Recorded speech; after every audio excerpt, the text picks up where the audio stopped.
In this third video about hypothesis tests using approximations, I want to look at a normal approximation to a Poisson distribution. Let's first remember the conditions that we need.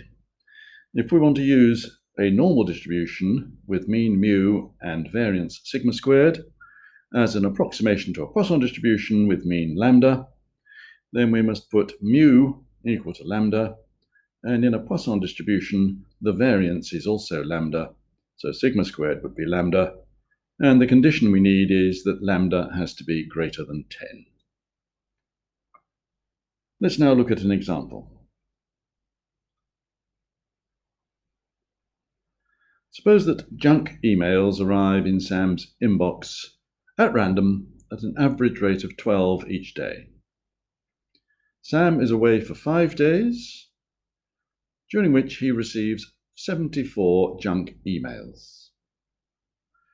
Using a suitable approximation, test at the 5% significance level whether this differs from past experience.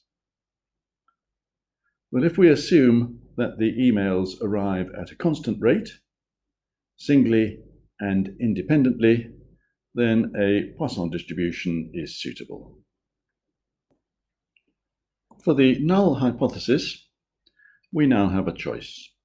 We can use h0 lambda equals 12. That is looking at the number of emails arriving, or junk emails arriving in one day. Or we can look at lambda h0 lambda equals 60, and that would be the number of junk emails in 5 days.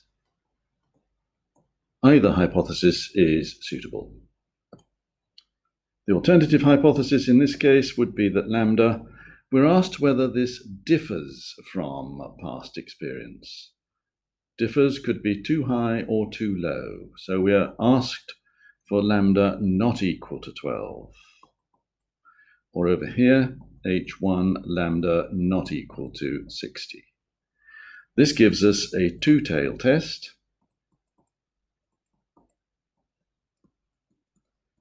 5% significance means with two tails, 2.5% in each tail.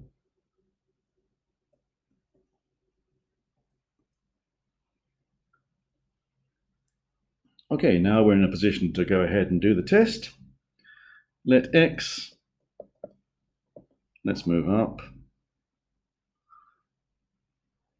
be the number of emails, number of junk emails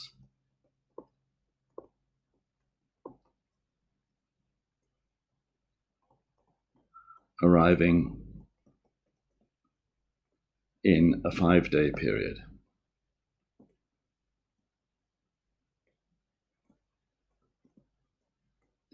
Then, from what we've said above, x twiddle p0 and 60. Now we have to use the 60. We're talking about a 5-day period. We don't have any tables for that, as lambda equals 60 is greater than 10. We use a normal approximation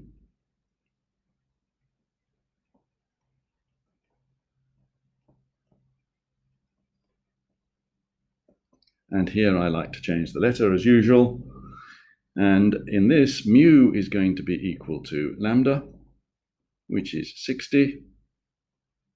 Sigma squared is also going to be equal to lambda, which is 60, and so our normal approximation will be y twiddle normal 60 root 60 squared.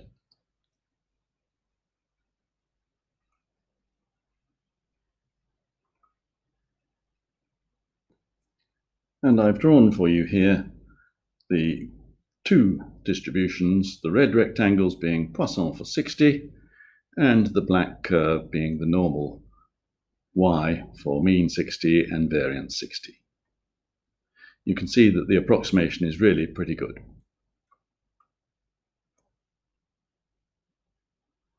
So now we need to do some testing.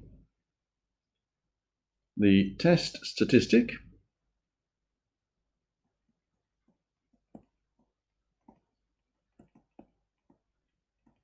x is 74. So we're looking for the probability that x is, and here I emphasize it again, greater than or equal to 74. Using our approximation, that will be approximately equal to the probability that y is greater than, well, if we're using the curve and we want to include 74, we've got to work from the left-hand end of the rectangle containing 74. We've got to work from 73.5. Y is greater than 73.5. And this is then equal to the probability using the normal distribution. Z is greater than 73.5 minus 60 divided by root 60. And that is equal to the probability that Z is greater than 1.74. I could write, if I wanted to, greater than or equal to. When I'm dealing with a continuous distribution like the normal curve, there is no difference between the probability that y is greater than 73.5 and the probability that y is greater than or equal to 73.5. Going back to our calculation, probability that x is greater than 1.74 or z is greater than 1.74 is 1 minus the probability that z is less than 1.74, which is equal to 4.09%. We're looking at 2.5% in each tail. So the 2.5% line would be on the right of 73.5. The 2.5% line is over there, 74 is here. It does not lie in the critical region, and so this is greater than 2.5% and therefore not significant.